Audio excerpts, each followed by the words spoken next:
అసలు మొట్టమొదట అనుగ్రహించింది ఒక బోయవాణ్ణి. వెంకటేశ్వర స్వామి వారికి చామదుంపలు తేనెలో పెట్టి పెట్టి ధన్యత పొందినవాడు ఆయన. ఒక రోజున చామదుంపలన్నిటినీ ఉడికించి మెత్తగా అయిపోయాయని చూసి తేనె పట్టుకొచ్చి దోణిలో పోయివే పట్టుకెడతాను వెంకటేశ్వరుడికి అన్నాడు.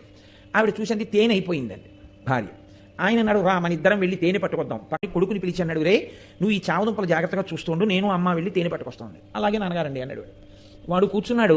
బోయవాడు భార్య పక్కన ఉన్న అరణ్యంలోకి వెళ్ళారు తేనె కోసం. చేసి తేనె పట్టుకుని వచ్చాడు ఆయన వెంకటేశ్వరుడితో కలిసి తింటాడు.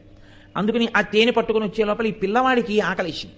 వీడికి ఏమిటి అలవాటు, నాన్నగారు రోజు అక్కడ పెట్టి తిని వస్తారు, అప్పుడే మనకి పెడతారు. కాబట్టి అక్కడికెక్కడికో వెళ్ళి పెట్టడం ఎందుకు, నాన్నగారు ఈ చెట్టేగా వెంకటేశ్వర స్వామి అంటుంటారు కాబట్టి ఇక్కడ పెట్టేస్తే అయిపోదేమిటి.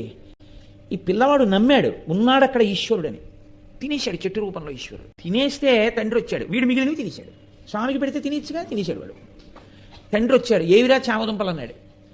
నాన్నగారండి ఈ చెట్టులోనేగా స్వామి ఉన్నారన్నారు, మీరు రమ్మన్నాను, ఆకలేసేస్తోంది స్వామి, ఉండలేను నాన్నగారు వచ్చే వరకు, నేను తినాలంటే మీకు పెడితే కానీ తినద్దంటారు కదా నాన్నగారు, మీరు వస్తే నా స్వామి మీరు తినేద్దరు కానీ నేను తినేస్తాను, రండి స్వామి అని అడిగాను. వచ్చారు, పెట్టాను, తినేశారు.